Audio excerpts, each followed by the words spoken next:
හොඳින් බලන්න මොකද්ද සිද්ධ වෙන්නේ කියලා. වී වගාවේදී වී වපුරන්ට කලින් එළමන් තනන්න ඕනේ. පෝරු ගන්න ඕනේ. බටදැල්ල යට කරන්න ඕනේ.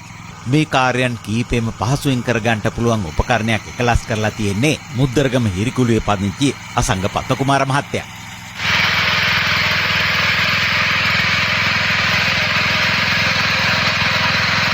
ජපානයෙන් ගෙන ආපු පරණ පැලහිටෝන යන්ත්‍රයක කොටස් කීපයකුයි ඉවත දමන තවත් කොටස් කීපයකුයි එකතු කරලා තමයි අපේ කුඹුරවල අවශ්‍යතාවයේ පරිදි මේ යන්ත්‍රය එකලස් කරගෙන තියෙන්නේ. බලාගෙන ගියහම බොහොම ප්‍රයෝජනවත් නේ. පැලහිටෝන මැෂින් එකකට උපාංගයක් සවි කරලා තියෙනවා. ඒකෙන් එළවං සලකුණු කිරීම සහ පෝරු ගෑම සිද්ධ වෙනවා.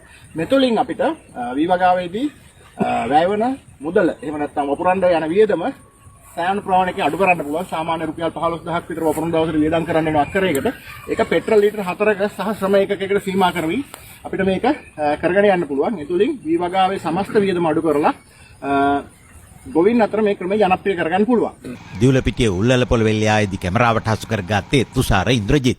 අපට තොරතුරු ලබා දුන්නේ දිස්ත්‍රික් කෘෂිකර්ම උපදේශක ලලිත් දිසානායක මහත්තයයි අපේ ගිෂාර වෙත්තසිංහ මහත්තයයි. මේකට මෙහෙම වැඩ කරනවා මේක සම්බන්ධ කරනවා. ඒ කියන්නේ මේකට ලොක් එකක් අපි හදනවා නම් මේ ලොක් එක දාපුවම මේ සෙට් එක වැඩ කරනවා. මේ ඔක්කොම එකට ලොක් වෙනවා. මේ සෙට් එක මම වැඩ කරනවා. ඒතකොට මෙයා ගලවන්න පුළුවන් මෙතන. මේ බෝට් එක. බෝට් එක ගලවුවාම මේක පෝරු ගන්න පුළුවන්. එතකොට මේ ලොක් එක පන්නපුවාම මේ පෝරුව පැත්තට හරිනවා.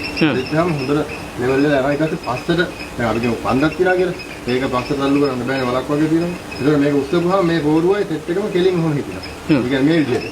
එහෙනම් මේ ආන්ගල් එකට එනවා මේ සෙට් එක. ඒතකොට මෙයාව පස්සට මේ තල්ලු කරන්න පුළුවන් මේක මොකුත් වෙන්නේ නැහැ. එන්නයාගේ රේට් එකක් ගන්නවනේ.